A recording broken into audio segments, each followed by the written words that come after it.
Good morning, good morning, good morning.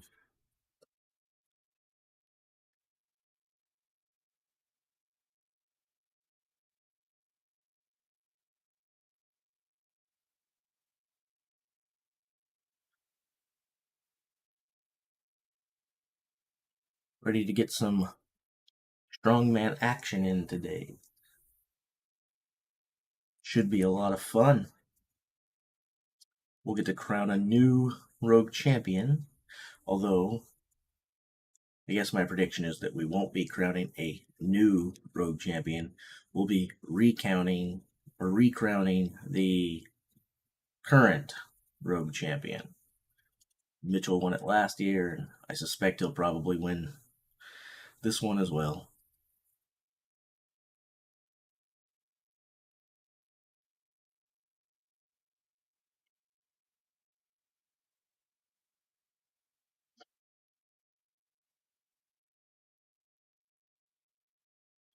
So,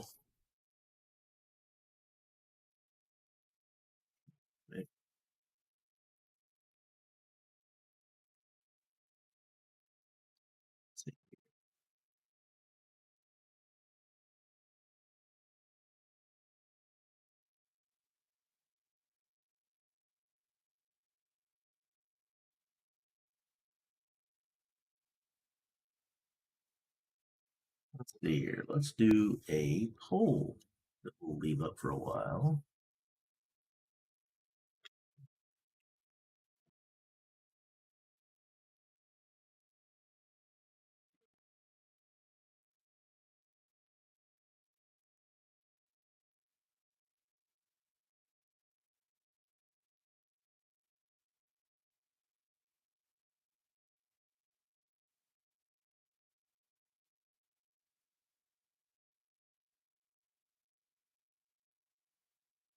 La la la la la.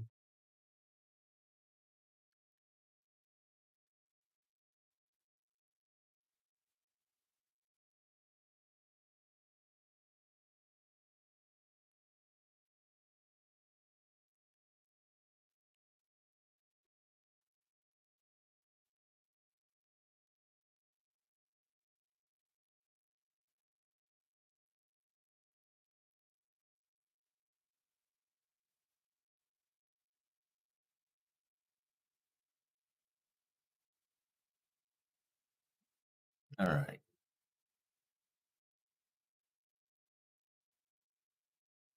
You know what I should have did that I did not do this morning when I hopped on here? I should have pretended or did my best Robert Oberst impersonation and said, "Hello, YouTubes." Not do that. I should have said hello to YouTubes.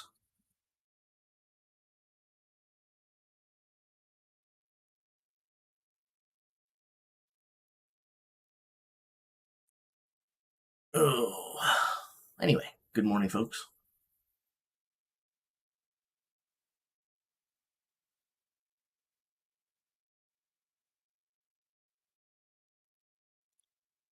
So, in the first event, they said, and they've got it marked in their schedule, that the ladies will be going first and then the men will be following. Of course, they said that yesterday about an event where they went simultaneously. So I guess we'll just find out what Rogue is really doing.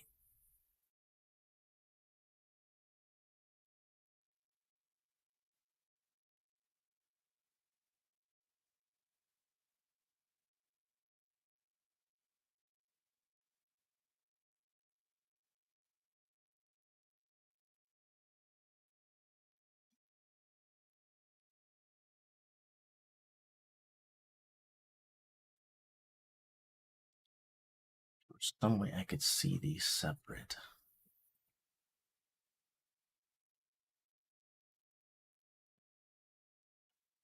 I got to figure that out. There has to be some way to do that.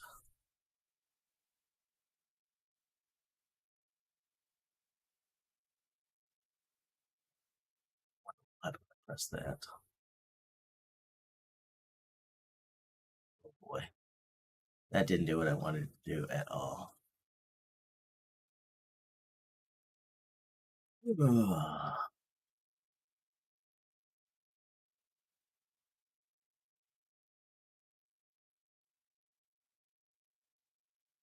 crap. Let's see where they went now.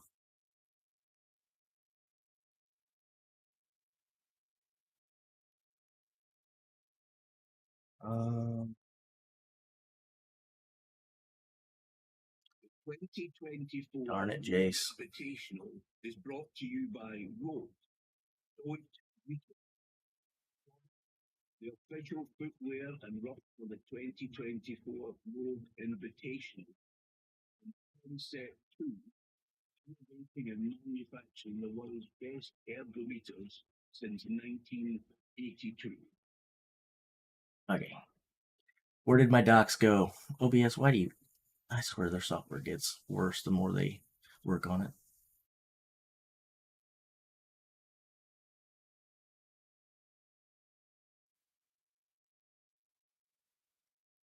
I hit reset. I hope it doesn't screw up my stream.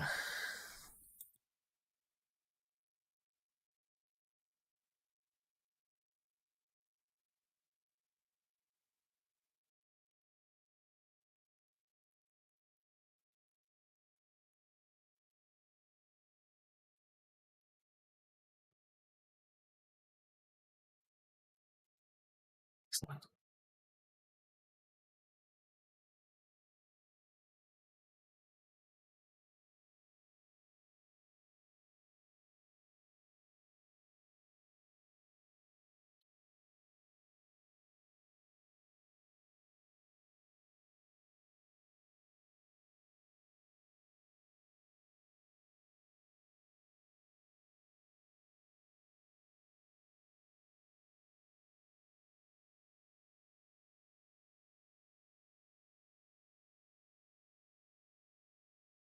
Screw it up. I just know it though.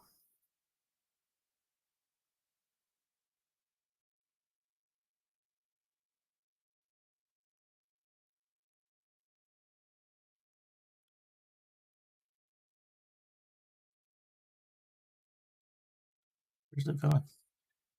Son of a gun. OBS has pissed me off.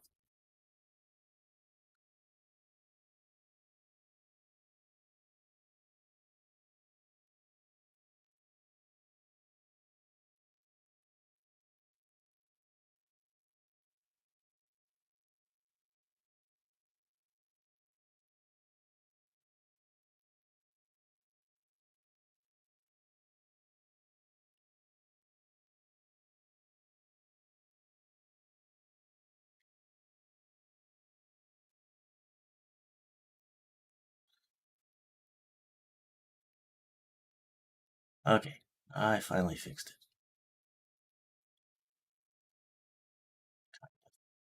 Spot. There we go.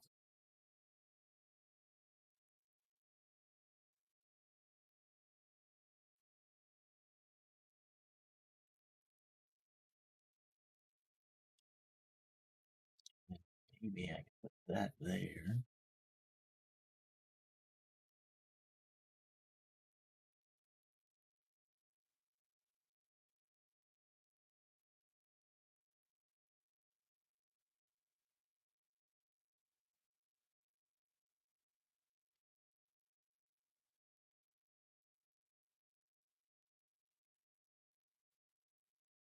Okay.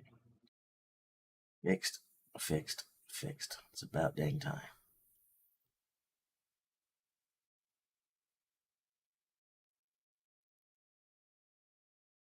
All right. So Dave probably isn't even here anymore. Um, what are my predictions if he's still here?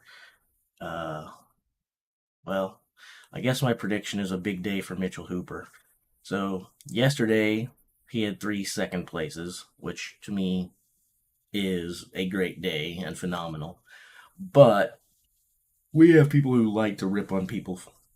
They'll find any reason to rip on someone, and so there will be people who will say, like right now, let's say that Mitchell Hooper wins zero events. But at the end, he wins the thing by 8 or 9 points, which is a dominating performance. Okay.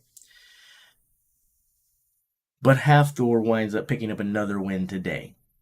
Okay. If he did that, and at the end, Half Thor had 3 wins, and Mitchell Hooper had 0 event wins, but he beats Half Thor by 8, 9, 10 points. There will be people who will make the ridiculous claim that Thor should have won overall because he won more events.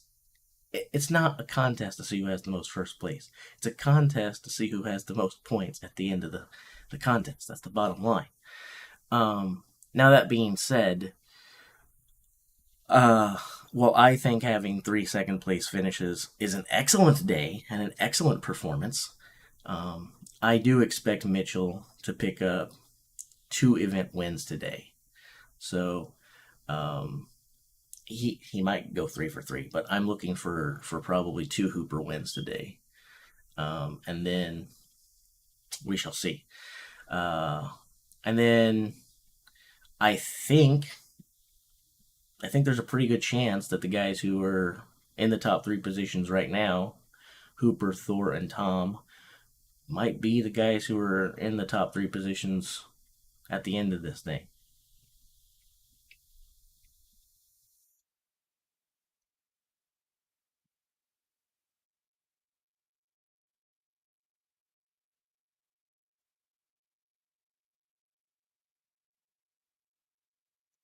So I could probably do this event right here in my little farming town right now. The farmers around here bale cotton, and those look a whole lot like the rolled cotton rolls that are around here. So I could probably just go out and push those in the field and train for this event.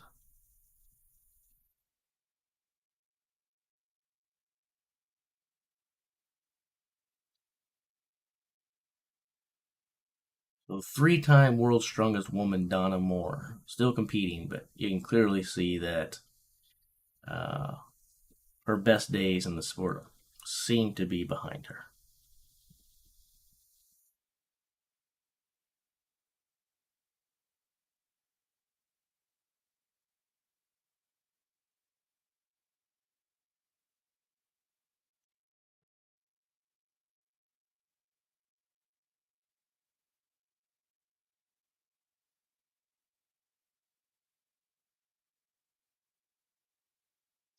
I need to I need to figure out some kind of way to simulate this at the gym. I don't have any way to brace myself. I just sit on the floor and pull a sled, and obviously it makes it tough to get heavy loads. Um, Even tougher now that I'm losing weight like crazy. I've got this idea where I'm going to take. We have some 45 plates with the holes cut out throughout the center of them. I think what I might try to do is put the 45-pound plate against one of the support beams that are in our gym, and then pull the rope through one of the holes. Put my feet up against the 45-pound plate. Maybe that'll give me a brace, and then I can pull through there. I might give that a shot. I don't know.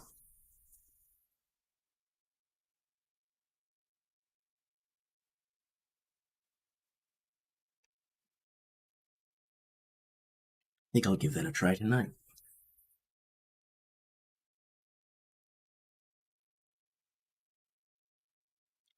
It shall be fun, Dave. I would agree. Because watching this stuff is always fun.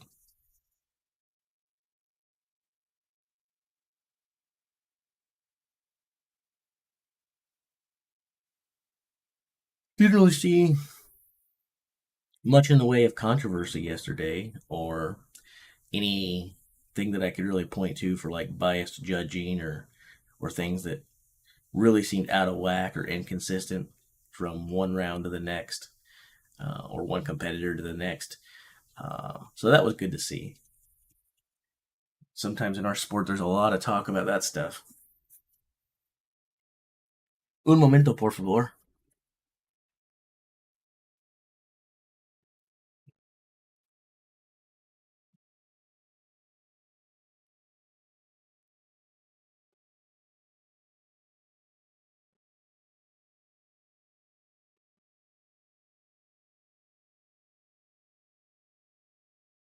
Oh, good job, little guy.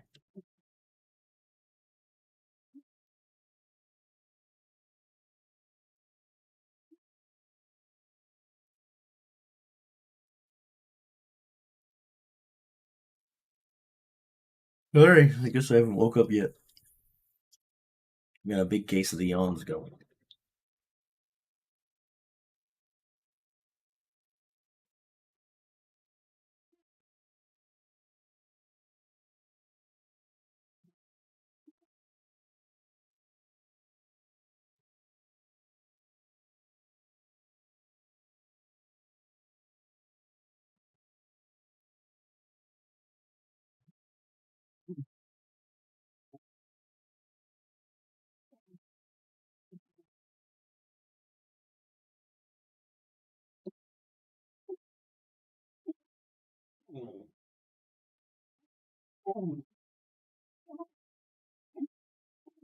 I guess I'm kind of weird. I actually enjoy watching them reset the course up.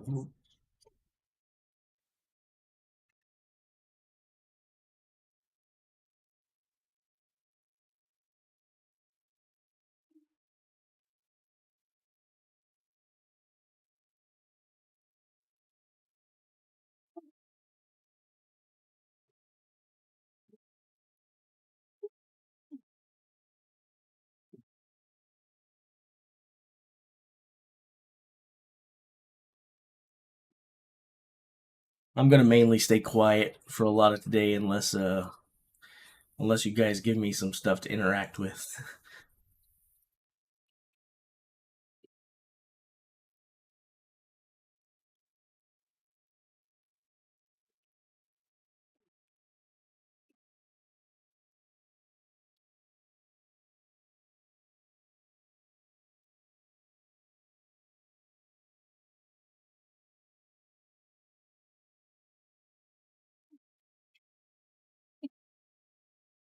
I feel like some of these people are addicted to the smelling salts and the ammonia. Like they can't get enough of it.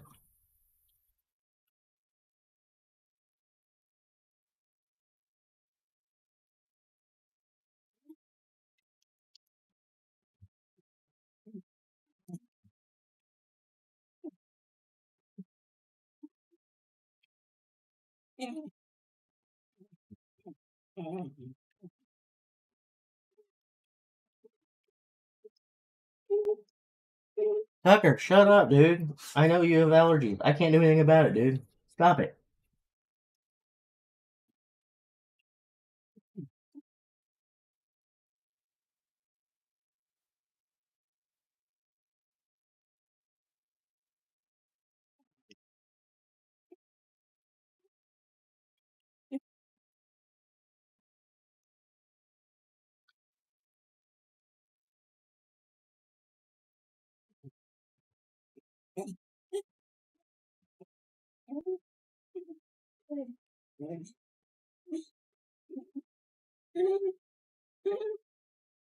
This is a really tough event.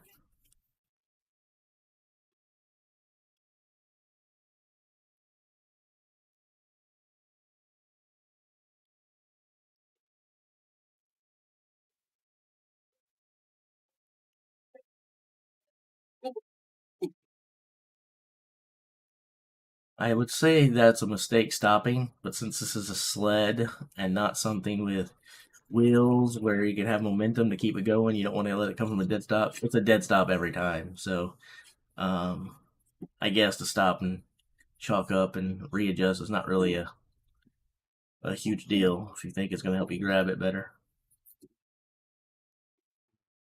There's that stupid buzzer again.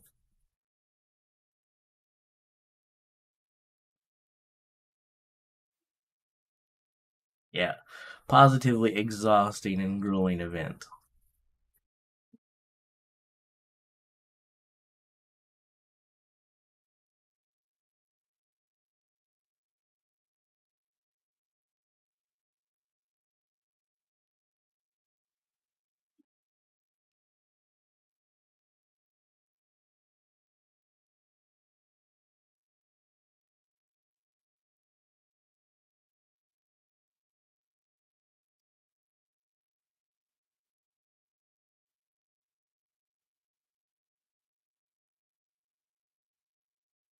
Wow. The long belt. See you later.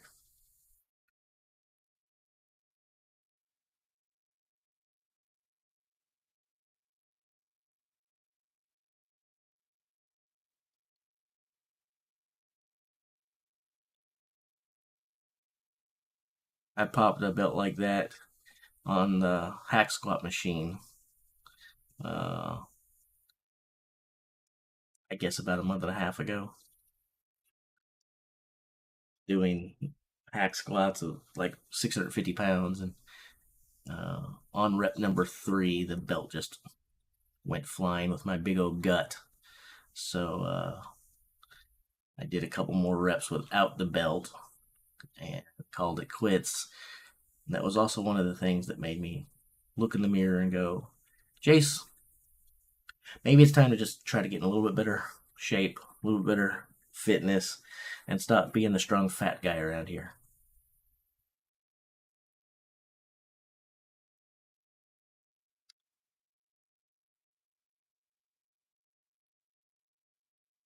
As of last night, stepped on the scale at the gym, and I'm 212, which is the smallest I have been probably since I was like 22 years old.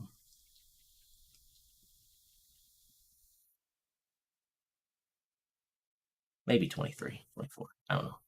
In my early 20s somewhere.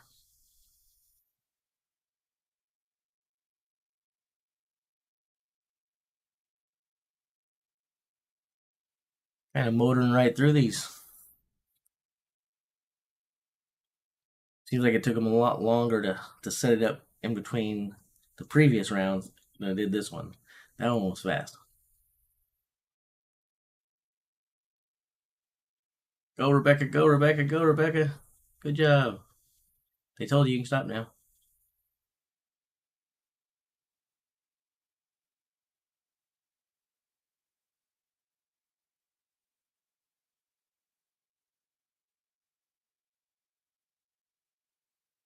That's not the best grip for that, I guess. If she made it work.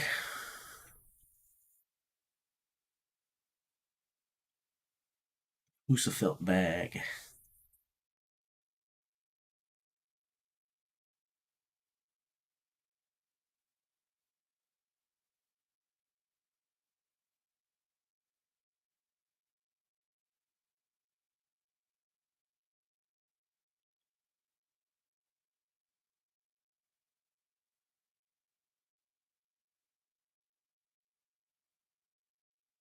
Good win for Rebecca.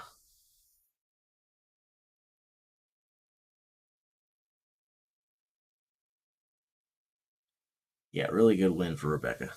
The Battle of the Brits.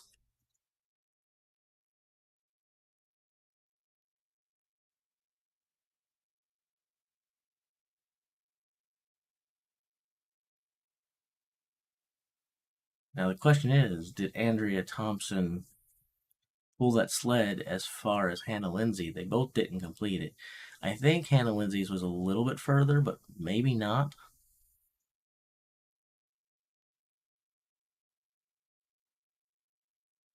Pretty close, I think.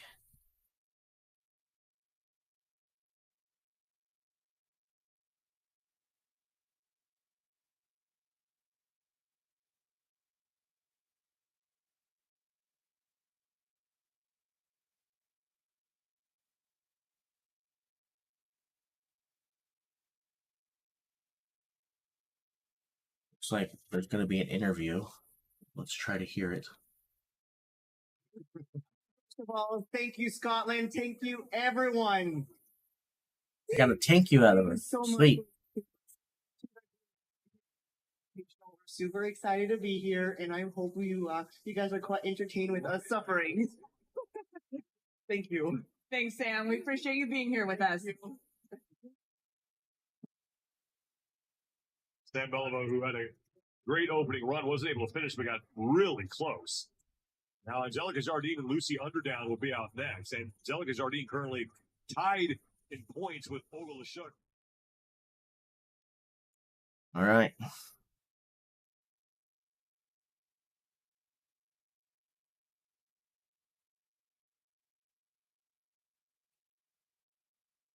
Whistle. Whistle. Okay, I'll stop trying to predict it because I'm apparently very bad at that.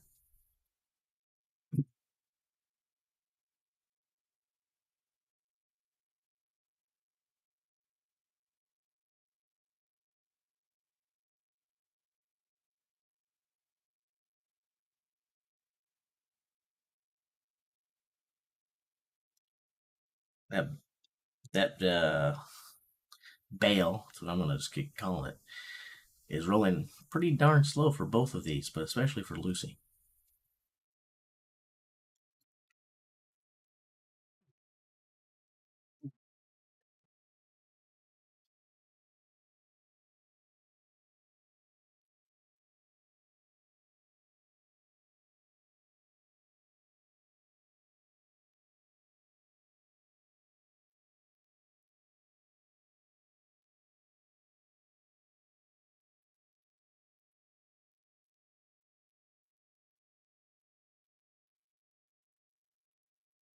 Hmm.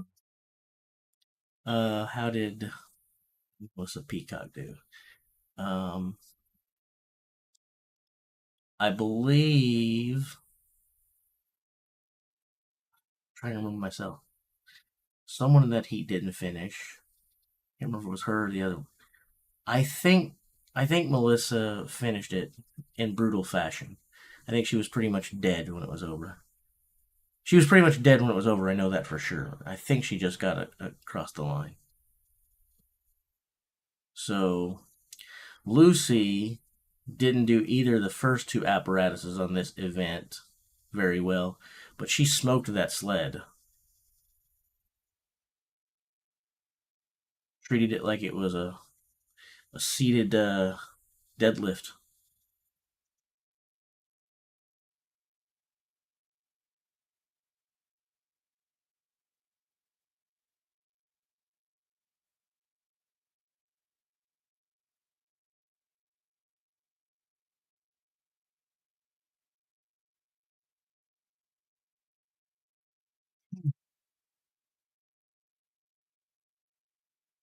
I think that anyone would be, well, I think that any of these competitors in the sport of strongman pretty much dead after the first apparatus after rolling this bail.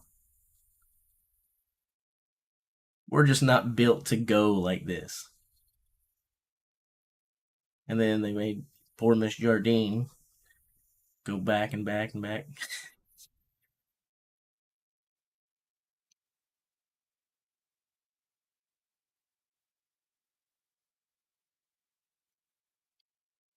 It's kind of funny. Like, obviously, the strongman can lift way more weight than the CrossFit competitors, right? But this is like a strongman meets CrossFit event for sure. If the weights were manageable, and I'm not saying that the CrossFitters could do these, but they are a lot stronger than people give them credit for, especially the people who love our sport. We really talk like they're wimps and weaklings, but they're not. Um, if the weights were manageable, this is one of those types of events where I suspect that they would smoke us.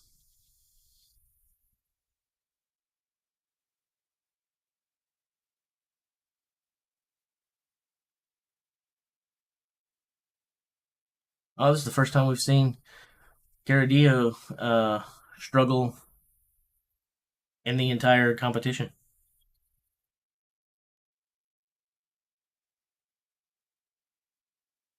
I don't really like that technique. Andrea Thompson used it as well. Not a big fan of that.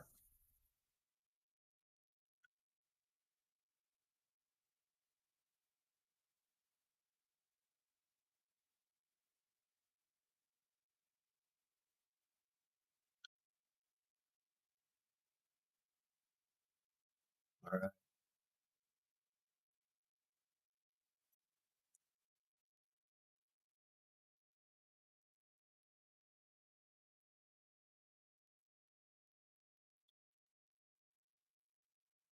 We had a pretty decent lead. Now this has turned into a real race. I think Olga's still going to win it, but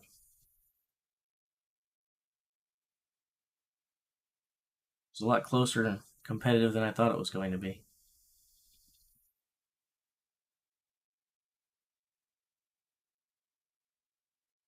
Good time for both of them, though.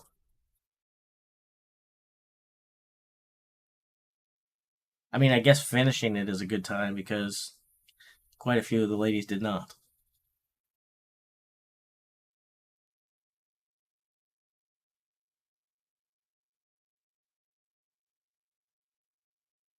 Hmm.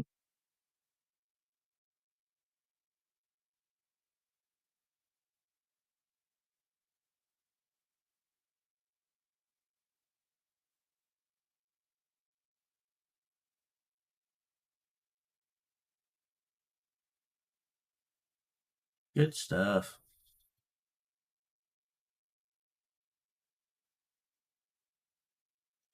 All right. Well, I guess that's something, right?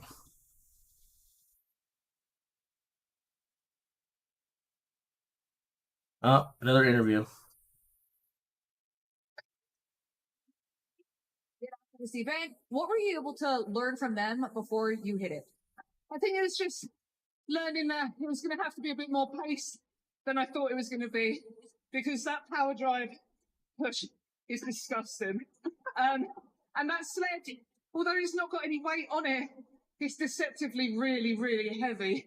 So I just knew not to panic and just do what I do. You guys have a couple of events remaining. So far, what has this experience been like for you? Oh, it's been absolutely amazing. The crowd has been so supportive. It's like the best event that we could ask for. Like to be on this stage and sharing the stage with so many phenomenal athletes. It's been incredible. Thank you so much.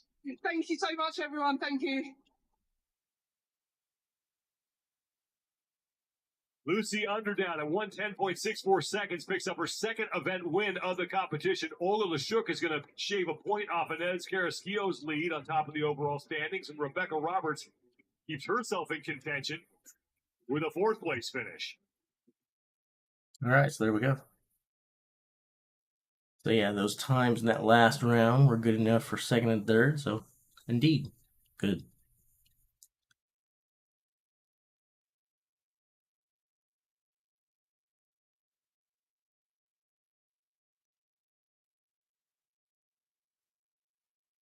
And now we're gonna get to see the men and what their gas tanks look like.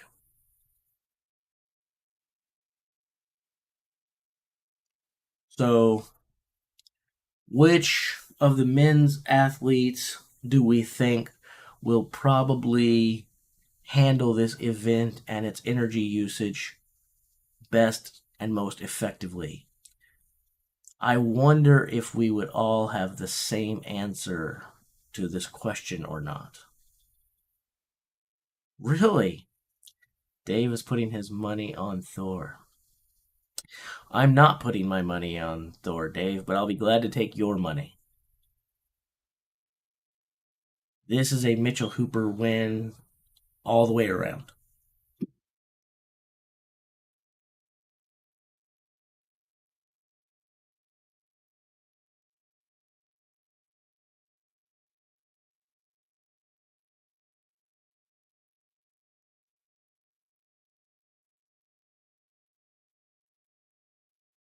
Yeah, I'll definitely say that Hooper wins this one.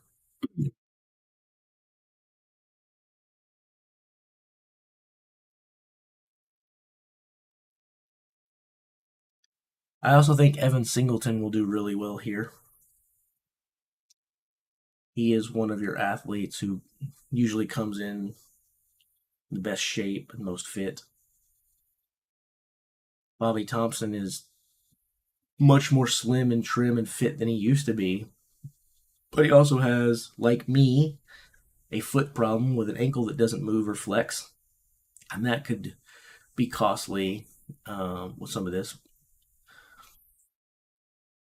Thor and Tom are great big guys. So obviously, if you go with the old adage that mass moves mass, they should be able to move the bale pretty quickly.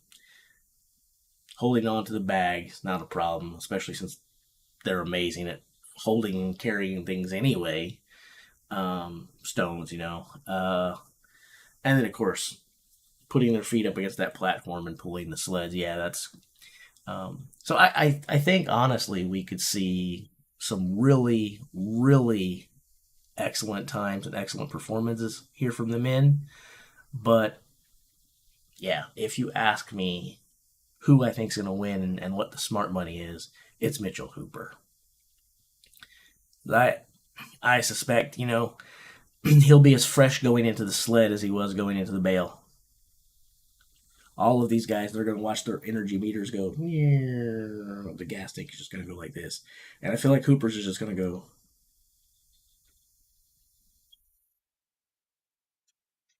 That's about it.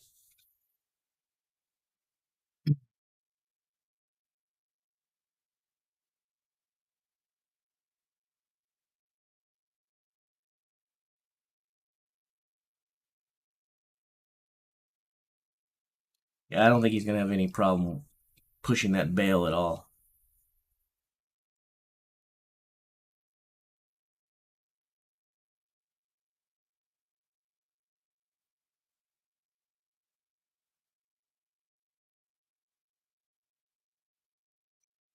See what Laws is saying. Standings coming into I event guess I missed number it. 3. It is Mitch Hooper with 27 total points, leads Hathor Bjornsson, who's won 2 of the 3 events by 5 points. Tom Stolman, he moved up the leaderboard after event number 3 yesterday. He's only 2 back of Hathor for second place. And Only a half a point back there. Followed by Tom Evans, who also won an event yesterday. Is Thomas Evans still in, or did he withdraw? That's what I want to know because of the way his competition ended yesterday. I want to know what kind of condition Thomas Evans is in.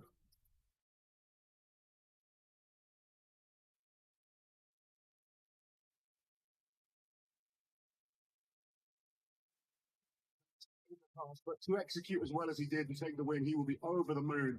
And then, yeah, we finished with the Inverstones yesterday, and Hathor blowing us away with what was an incredible performance. But it's Mitch Hooper who leads with his supreme consistency. 3 second places keeps him on top of the table. Mata has been before 3 different implements laws that these athletes need to deal with. Yeah, we've got the power drive into the Husafel, and then the arm over arm. Let's send it down to Kiki Dixon.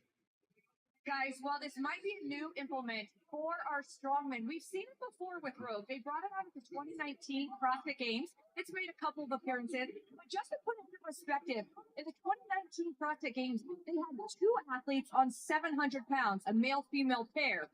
Strongmen come in, they bump up the weight to 750 pounds, and they've got to push it. Sean, I feel like since we're the CrossFitters, you and I should be able to have 2 on 1, and we'll have Kristen and I said earlier it would be easier for me to practice this event because it looks remarkably similar to the cotton bales that we have all over the farmland here.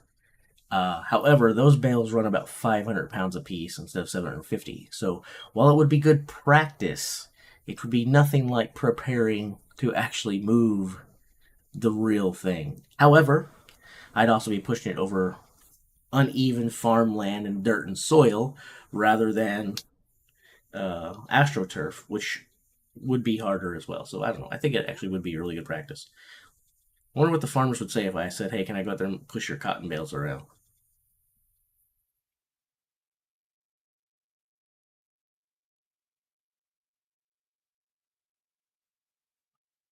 Sounds like good content for Gromlin Warmbrow when I start doing that stuff.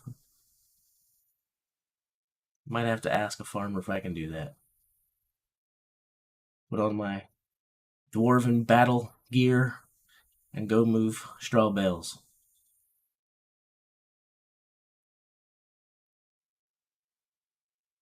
Handsome Pavlo is out to a decent lead.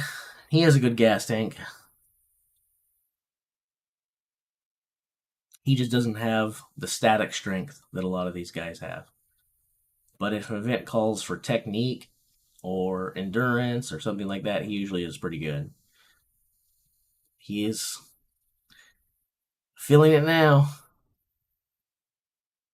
Matthew Rag has closed, or not Matthew Rag, Tristan Hoth has closed that gap quite a bit here. Pavlo will do it. Better touch the buzzer, dude.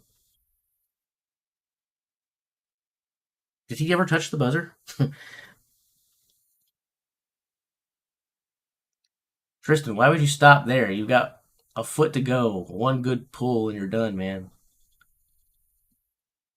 If you give up that close to the finish line, it says that you are dead and have nothing left. I can't imagine. I don't think my will would let me do that. I would probably just die trying.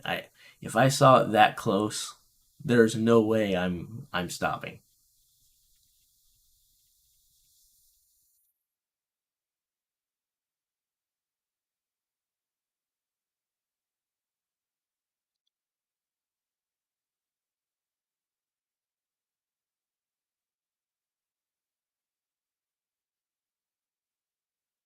What a grueling event, though. Oh my goodness. And it looks like Thomas Evans is still there and competing. So maybe whatever happened to him yesterday wasn't too severe or too bad, but it was bad how quickly he reacted and pulled himself out of it.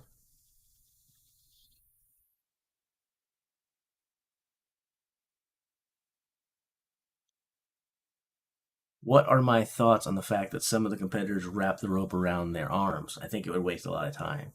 It depends on how you're doing it, really. The way that they implement it and do it, it can waste some time. On the other hand, you could actually do that if you work on your rowing technique to make use of that time. Be wrapping while you're in your strokes. You still have to pause a little bit, but you could save some time over what they do. Now, having said that, in general, it's one of these. Yeah, you could lose some time, but if it gives you a better hold on the rope and you're not having your grip slip so that when you're pulling back your 2 feet, you only move the thing 18 inches out of that 2 feet. It's only credit. You lost 6 inches every pull because you're losing the grip and you're also cutting your hands to shreds. That 6 inches, if you go 6 inches every single time that you wrap, gain an extra 6 inches, gain an extra 6 inches, gain extra. It might save you 2 pulls by the time that you're done with that. And so, I don't know. You'd have to. I guess I'd have to sit here and time how long each, or how many pulls did it take them to get across the finish line, and then divide that by the total time to complete to come up with an average pull. And then we could take a look at how much time is lost by wrapping. But anyway, bottom line is, I could see where it could go either way. And one thing is for sure, their hands would feel a whole lot better afterwards by using that technique.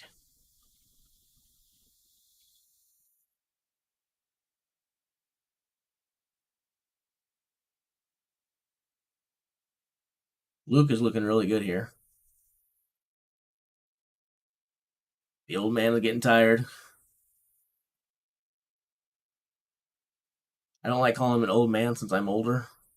Makes me feel really old. That's what she said.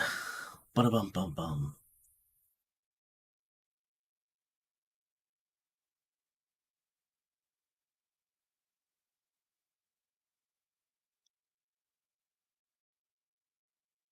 Come on, gentlemen, pull! Oh, Luke is toast. That pull moved it about an inch. He lost the lead there, and he gives up right at the finish line, just like looks like Bobby did too. They both. Oh man, everybody is calling it quits and dying right at the finish line. So these guys, like I said, they are just spent and dead because I just cannot see my brain allowing that to happen. I would just as soon start vomiting and having a seizure and saying send out the paramedics to see me that close to the finish and not be pulling unless the time expired and I'm told you can't go any further. Either the clock beats me or my heart in my chest beats me because it explodes.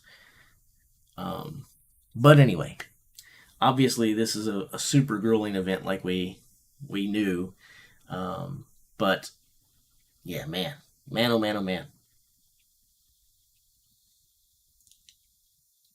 So that's quite a few unfinishers so far. So completing the course is just great points.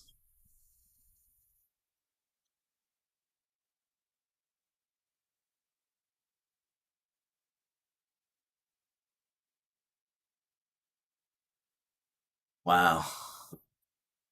Absolutely, positively grueling.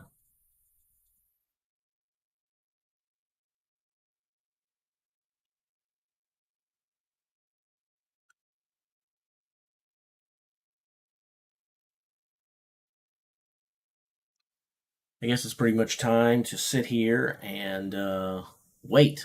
We do a lot of that in Strongman. Have you noticed that? We spend a lot of time waiting for stuff to happen.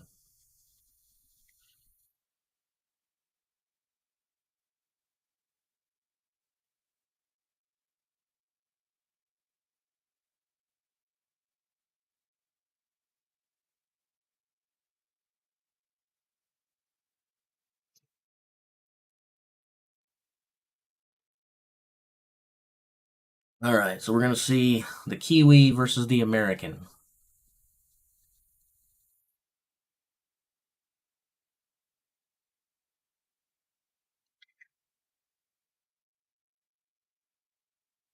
Thomas Evans is smart here.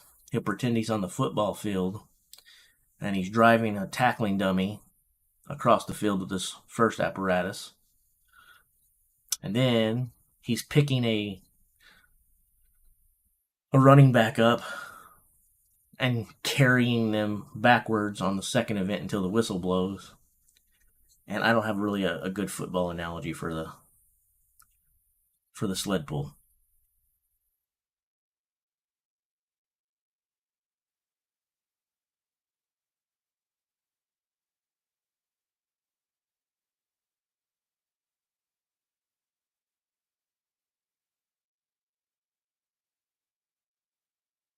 To be honest, I kind of thought that the football would actually help.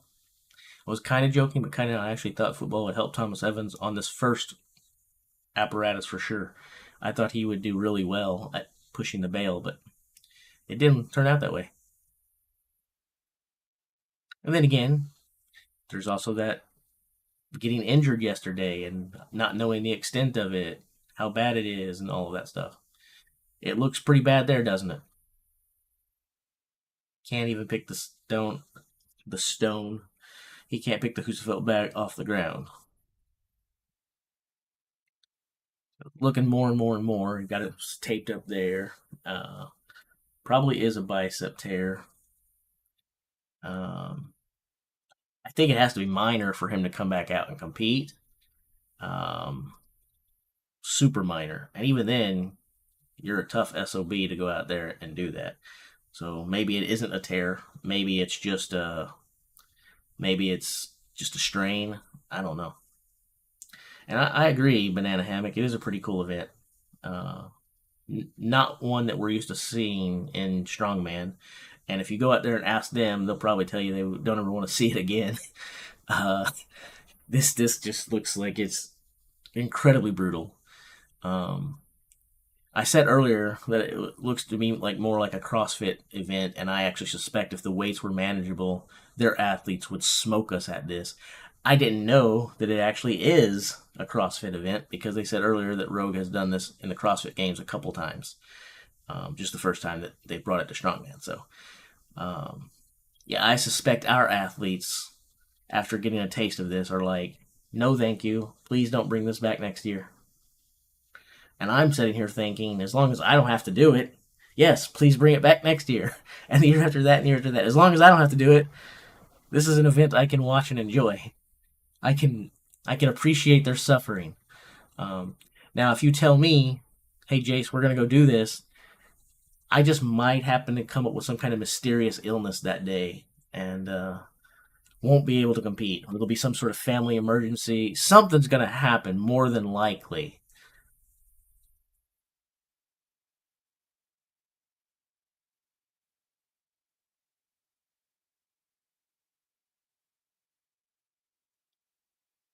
This should be a good round.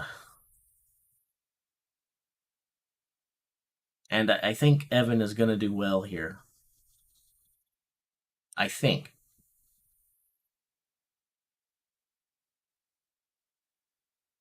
I think Evan Singleton will do well in this event.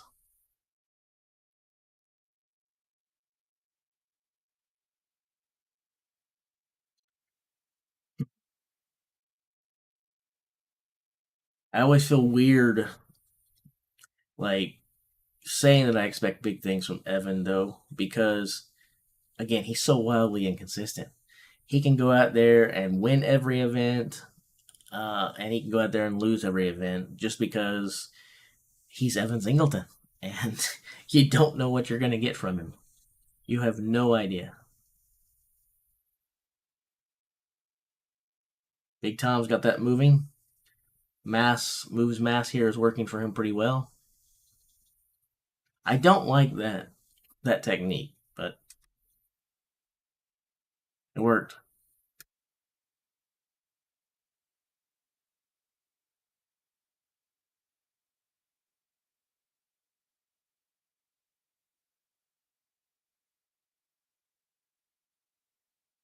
And yes, Tom is doing great. Evan not so much. So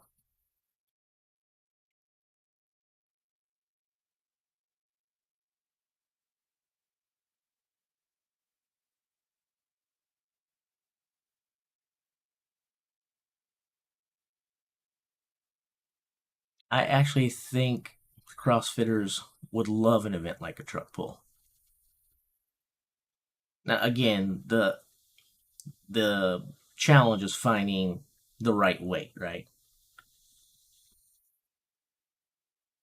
But as far as an event type goes, I actually think that they would love something like that.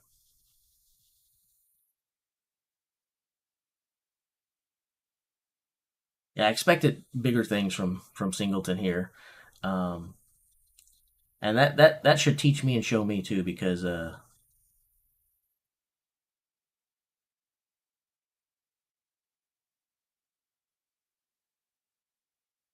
that should teach me and show me, because I know how wildly inconsistent he is, and I still said I expect him to do well. You can't expect anything. You just get what you get. My hair looks terrible, doesn't it? I need to fix my hair.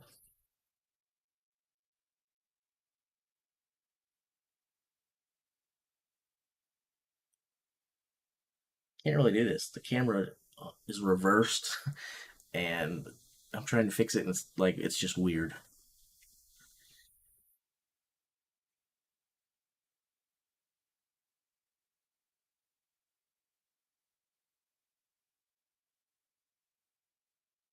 Well, thank you.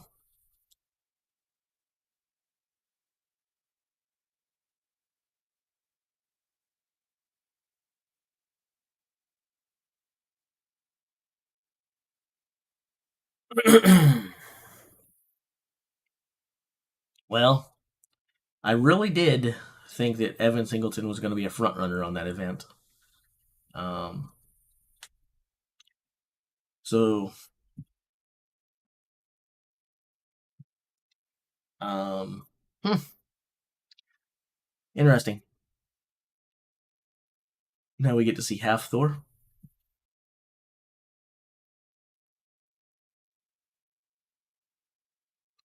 And who will be going against half Thor? I wonder.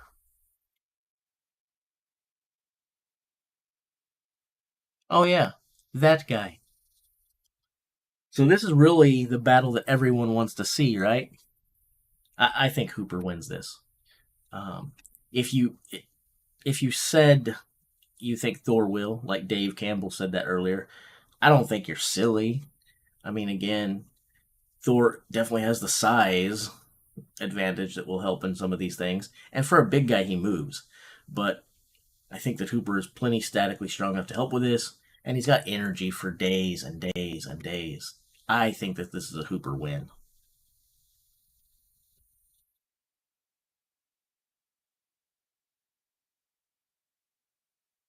And right now, Hooper is making me look very smart.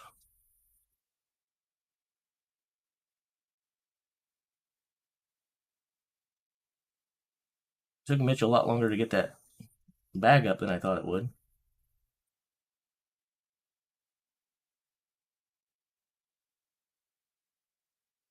He gave up a good part of his lead there.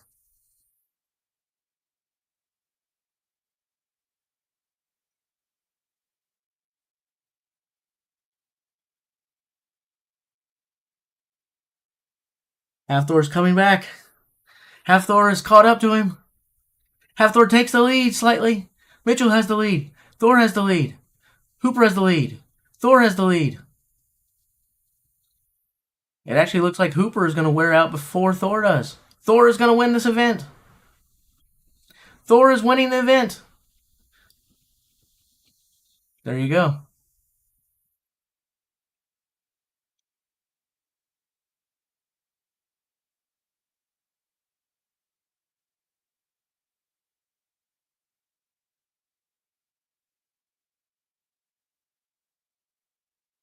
All right. You did tell me. You were right, Dave.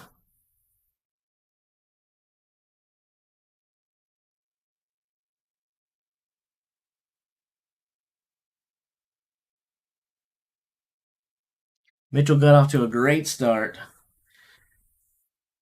I don't know why he took so long picking up that bale. And he did seem to hit a brick wall on that sled pull.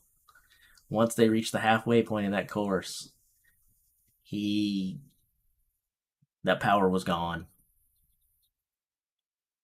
I suspect he still had the energy, just didn't have the strength to pull it. And the reason I suspect that he had the energy too is he was the first competitor we saw that when the event was over, didn't fall over and die. He got right up and looked at him, stood up, was breathing, looking down like, man, I can't believe that was that tough. So I think he still had the energy. His body just said, okay, you got no more power left. They're going to have to adjust his time too and make it longer than whatever was the unofficial time on the screen because he pressed it before he was there.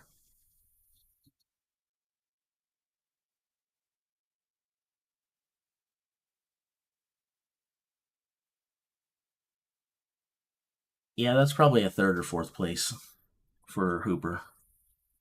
Not fourth. Yeah, it's probably third. You're probably right. Could be as high as second, but I don't think so.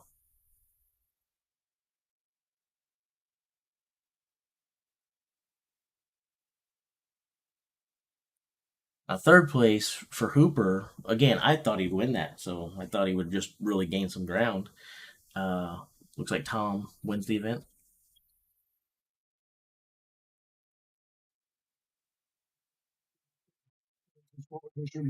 I changed my coach only 4 weeks ago, and I So believe he's going to he's going to pick up 2 points on Hooper, and Hathor will pick up 1 point.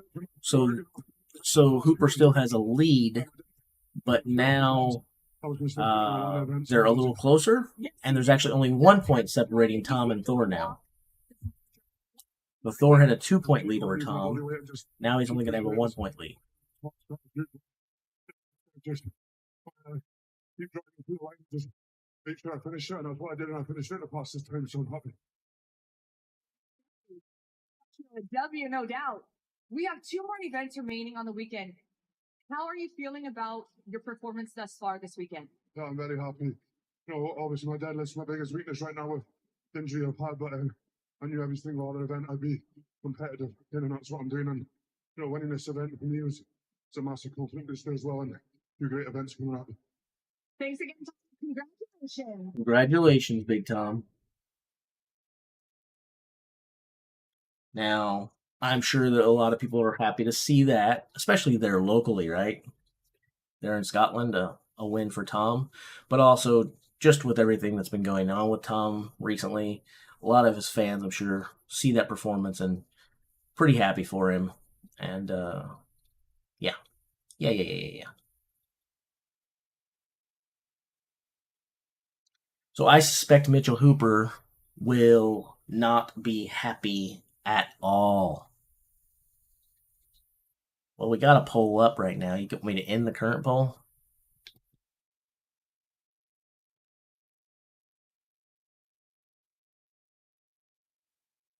So the Power Drive was most people's pick as the most exciting event, and after having just watched it, I think it was a good pick.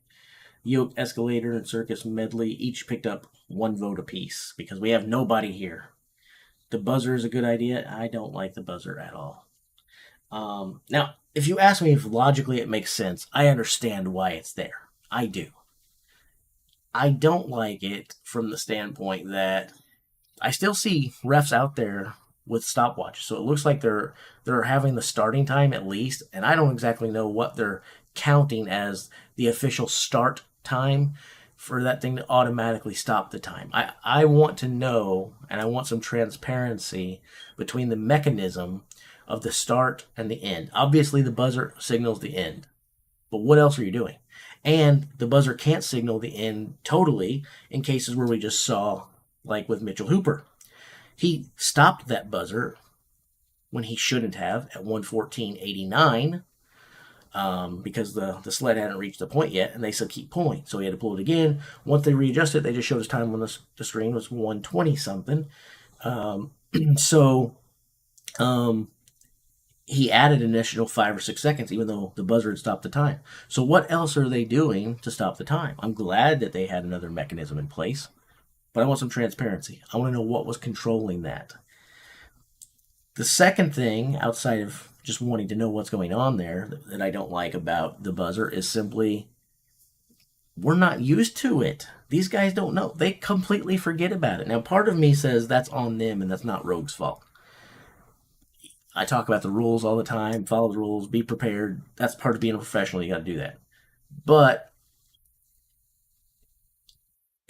you've been doing something that's like muscle memory for so long. You complete the event, you celebrate, you're done, you take a breath.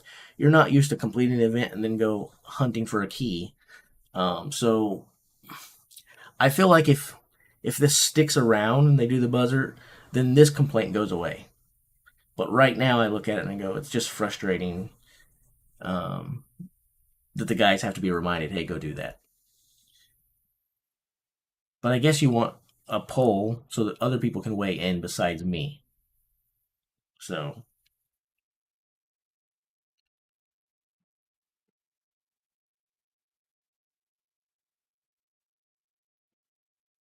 let's see. You guys might have a completely different take than me. And that's acceptable. I'm okay with people being wrong.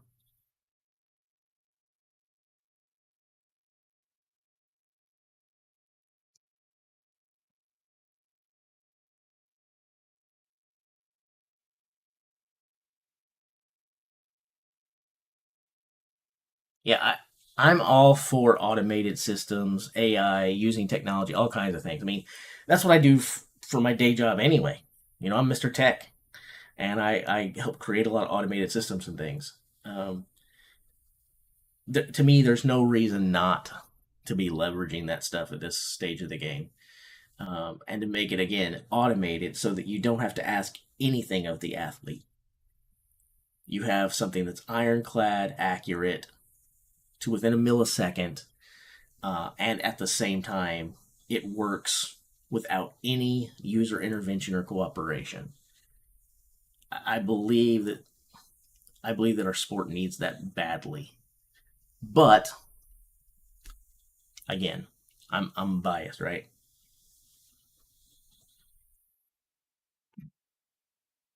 I am biased.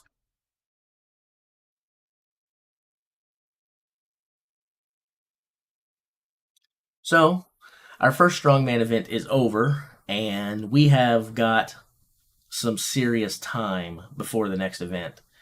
There's still a few of you here, so I'm going to put it to you. Do you want me to keep the stream open, us discuss Strongman, maybe watch a little CrossFit stuff, just chew the fat? Or do you want to end this stream as I had originally planned and us reconvene with Strongman event number 5 here in a couple hours? What say you?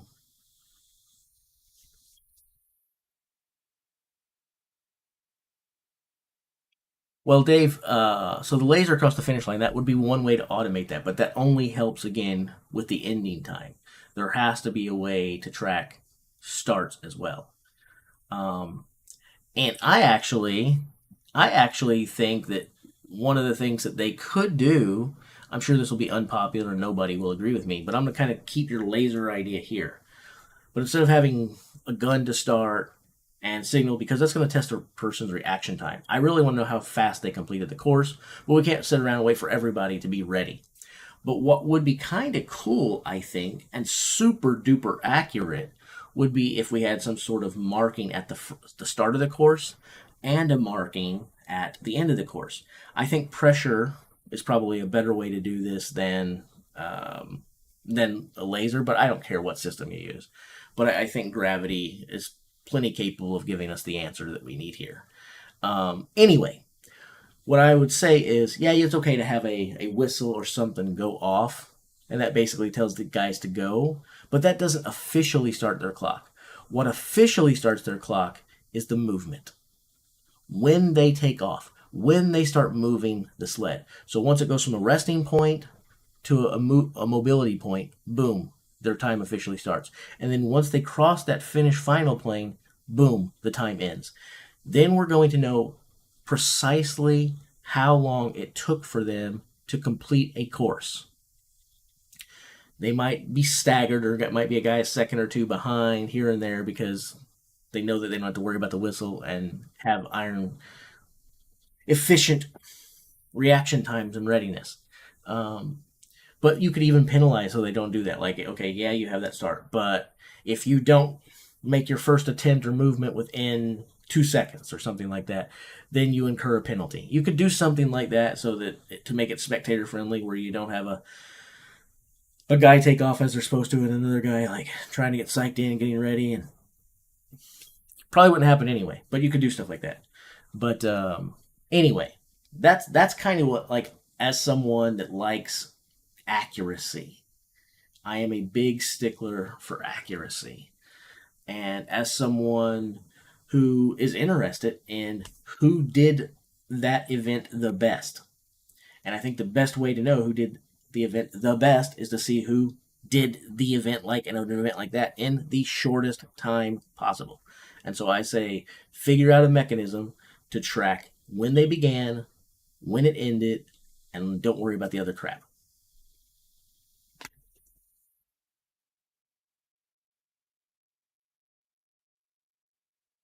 If we're gonna hang out, I guess I'll just say, hey, make sure that you keep chatting, because if we're if we're just waiting for the next event and I don't have some sort of interaction with, it's going to get pretty dull and there won't be a whole lot of hanging out happening anyway. But we should decide whether we're going to cover the CrossFit stuff too or not. For right now, I'm going to go ahead and hide that and just leave our chat up here. And I'm not exactly sure why that is showing on the screen. Is there some way I can get rid of that there? Probably not until we kill it. Let's kill the thing.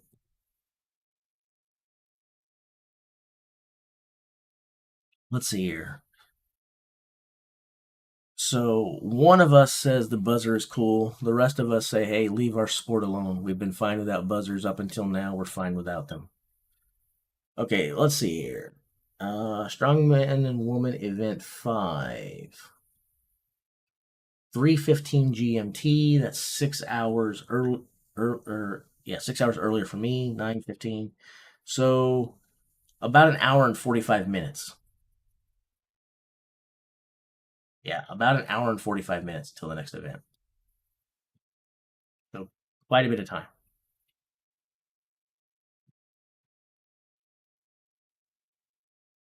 I'll hang out if you guys want to, but honestly, I didn't plan to do that. I plan to just do separate event streams.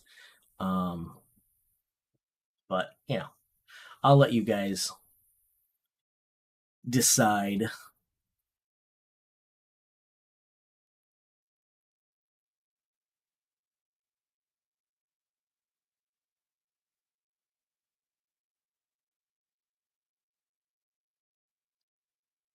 Yeah, I don't think he is. I don't think he's that worn down. Now, I mean, I'm not saying that he's not worn down at all, and I'm definitely not saying he doesn't have a right to be worn down with as often as he's been competing. But he's also said that aside from the four shows, we know what the four shows are, but I'll say them anyway: World's Strongest Man on Earth, the Arnold Classic, and Rogue Invitational. He and Laws have both said that he's not really peaking for any shows but those. Those are the only four shows that he's really trying to get in the zone for, get in shape for, and prepare for win. The rest of them, it's just part of his training, and so he kind of treats the rest of these competitions like training days. He's not really preparing for them or getting ready for them. He's just doing his normal stuff, and then he goes and shows up. Um, so I don't know. I don't know. While he's young and still has this endurance stuff going, it's probably fine. If he hangs around the sport for a while, which I'm not super secure that he's going to do that, but if he does, then I think he'll have to scale back and do fewer events as he gets a bit older, because it happens to all of us.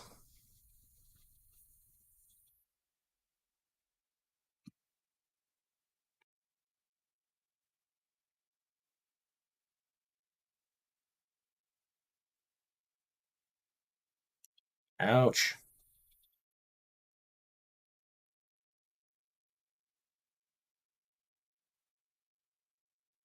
I just ripped one of my calluses open.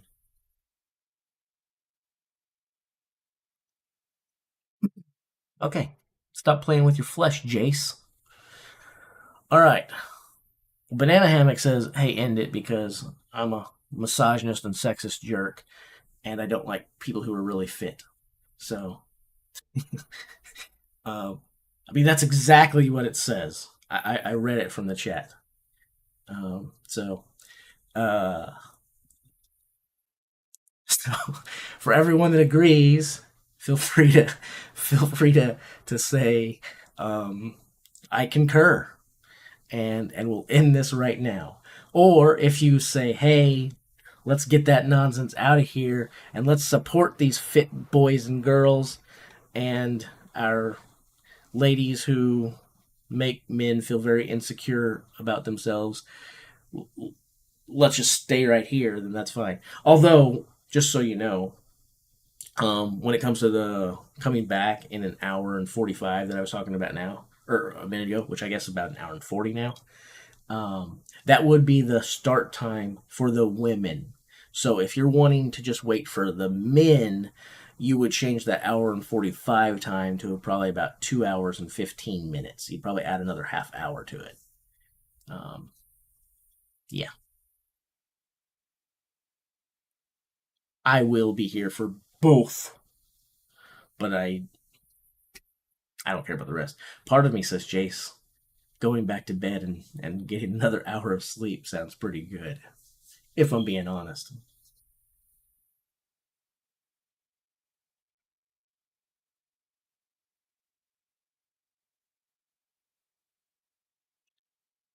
What age do you think it's good for him to stop realistically if he stays relatively healthy and keeps winning? Well, let me just say that I am not qualified. I think your question is, again, going back to what I said a minute ago, like what age do I think he should stop competing at every event that's held and take on an easier schedule? I think that's really what you're asking, and I still am going to answer the question similarly to the other question that could be perceived from that, which is what age do I think they should stop? I am not in any predicament or business to tell anyone at what age they should phone it in. And similarly, I'm probably in no position to say, hey, Mitchell, you need to lighten your load now. That should be a Mitchell Hooper call. Now, what do I think is wise? Well, that doesn't have a finite number on it either, because we don't all deteriorate at the same age, and it's not like hey, we have athletic primes, and the male athletic prime runs from about 27 to 31, maybe 32. But really, that 27 to 31 is really the male athletic prime. In strength sports, you can go a little bit beyond that because strength is one of the last things to go. Our speed and endurance fall off a lot quicker than strength. So I think you can probably say that 27 to 32, 27 to 33, maybe. And having said that, you could say, well, do you want to compete past your prime or not? So as long as they're in their prime, maybe he can keep going like this until he's 32. Once he's over that, maybe he should scale back. That's just using statistics and math and not trying to be a jerk and just speak for him. But mainly, I would say, Mitchell, trust your body, listen to your body. Your body will probably tell you the right thing. And let's not forget the fact that he's not just this mega athlete. He's a pretty smart dude. He's a pretty intelligent guy. So he's probably fully capable of divorcing himself from his bias and saying, this is what I want to do, and just looking at things objectively and numerically and saying, okay, this is what I should do rather than what I want to do. I suspect he probably has an ability to do that more than your average athlete does. I think.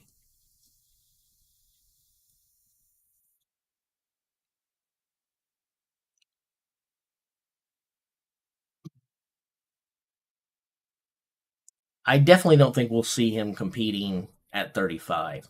I'm not sure we'll see him competing at 32. He's given plenty of interviews where, yeah, he says, and after the things they ask, how long do you want to do this for?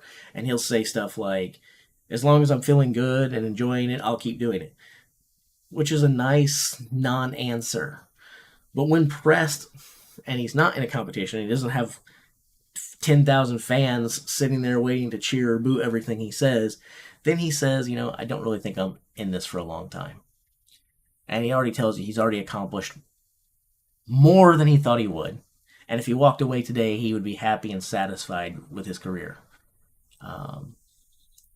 So I don't believe that we have a long Mitchell Hooper era for us to watch. He's got a lot of fans because anytime you win a lot and kind of become the king or best at any sport, there's a lot of bandwagon jumpers, right? But it also gets you a lot of detractors, and he has more than most, I would say, because of the fact that he's outspoken, intelligent, and all these different things. So there's a lot of people who are on the Hooper fan train, and there's a lot of people who are on the Hooper hate train. Wherever you are, it doesn't really matter. What I would simply say is that getting to watch him is a privilege. To me, just like getting to watch Wayne Gretzky play is a privilege. Getting to watch Michael Jordan play is a privilege. Getting to watch Aaron Judge and Shohei Ohtani play, it's a privilege. Getting to watch the best people in the world hone their craft and do it for us, to me, that's a privilege. And so I'm going to enjoy watching Mitchell Hooper compete in Strongman for as long as we get to, but I think that we're going to have him for a pretty short window. I suspect.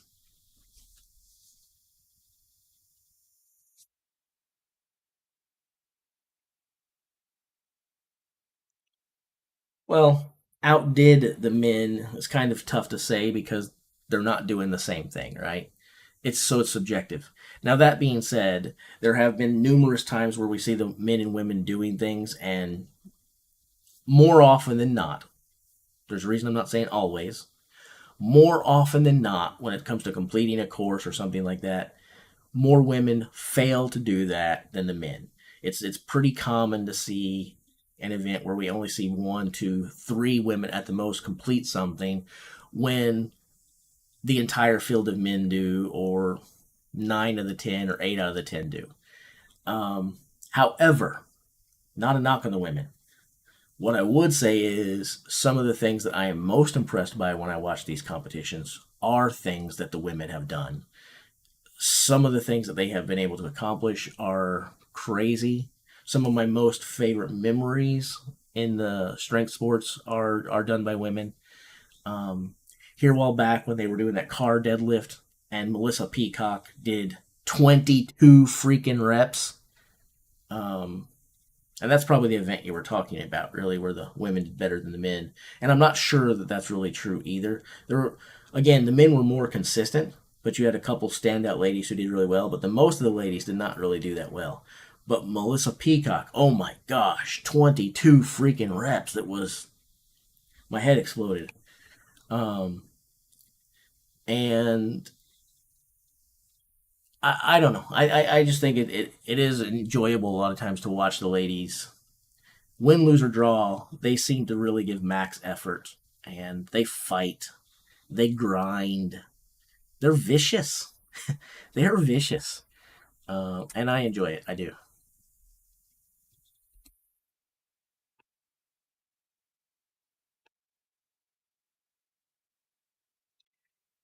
Let's see. I think if Thor surpasses him next year, he will quit in 2026. Now, I don't know how to read that, so I'm going to ask you to clarify before I comment. So when you say you think if Thor surpasses him next year, he will quit, that him and that he is a bit ambiguous here. Who is the him that he's passing? I'm assuming Mitchell Hooper, but maybe not. And who is the he that will quit? Is it if Thor passes Hooper, Thor will quit? Or if Thor passes Hooper, Hooper will quit?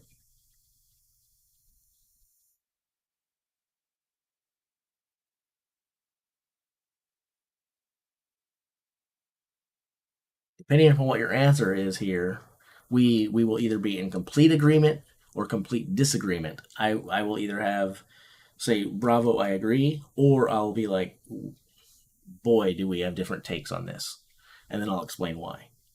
But I need to know who is it that we're saying will quit. Is it Thor that will quit, or is it Mitch that will quit?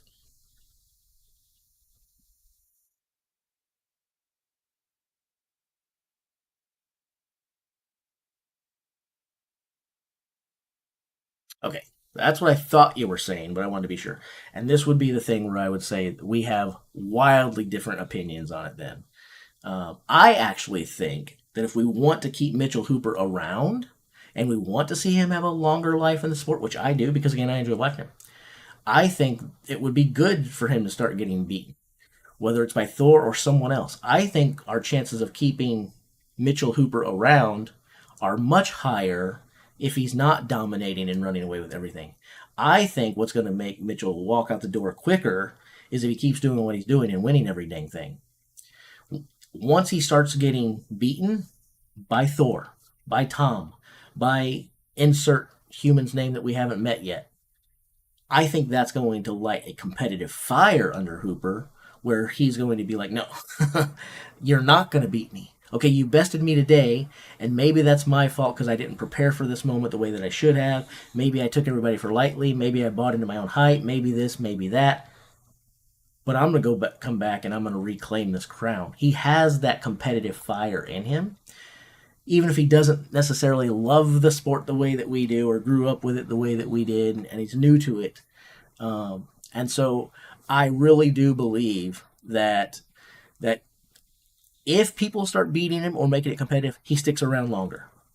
If he keeps doing what he's doing now, I think he walks away quickly. That's the way I see it.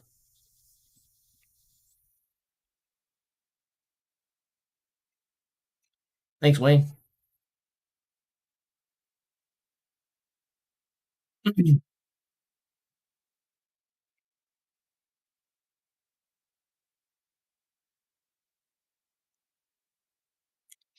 Guys, go ahead and get your last questions in here, and I'll respond to them. And then I think we are going to shut this down for an hour and then come back.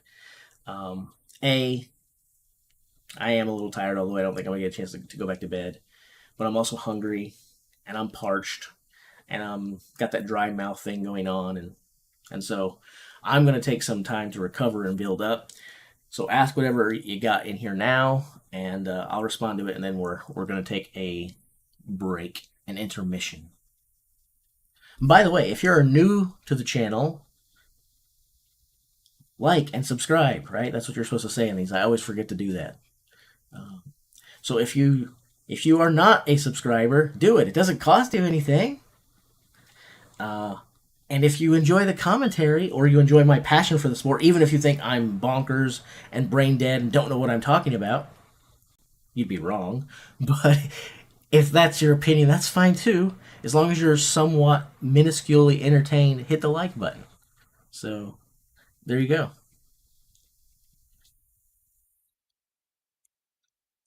All right, 10 seconds to get the final thoughts into the chat. I feel like we need an Elon Musk countdown for a rocket here. I think that's about 10 seconds. Nothing came in. Oh, there we go. Who places top 3 in the next event? What is the next event? What is the next event? Let's see. The circus medley is last. The next is the yoke escalator, I believe, right? Yeah, the yoke escalator. So they carry the yoke, the relatively light yoke, and then they do the power stairs. And these power stairs are shorter than they have been in most of the events that we're accustomed to. As a short guy, I like that and appreciate that. And I'm sure that several competitors in this field, like Bobby Thompson, will appreciate that too. One of the things that is tough about the power stairs for the guys who are like below 6'2", 6'3", is that you really have to work hard to climb those stairs. They're just very, very steep. And so with them being super steep like that, Half, Thor, and Tom, guys like that, they have a huge advantage.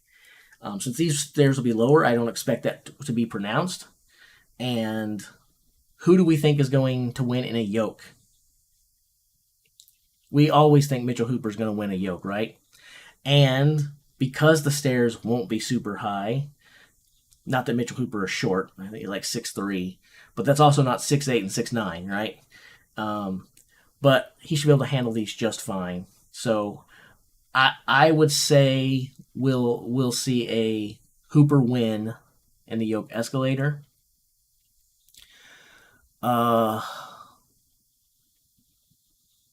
Man, Evan Singleton just burned me on the last event, and it seems weird me picking him because people who've been following the channel for a while know how much I love Evan Singleton.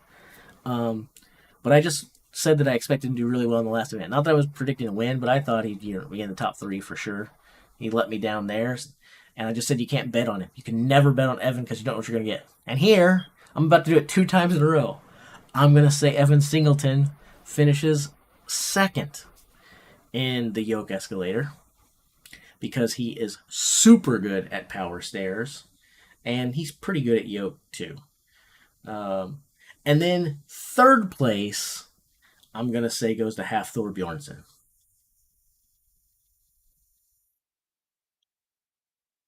Yeah, that's what I'm going to say is going to happen on your top 3 in the yoke escalator. Hooper, Singleton, Thor. But you know what? It doesn't matter what I think. It doesn't even matter what you guys think. It doesn't matter what Big Laws thinks or anyone else thinks. All that matters is what they do. And to get that answer, we're going to have to meet right back here in about an hour and a half. So I'll see you guys later. Take care.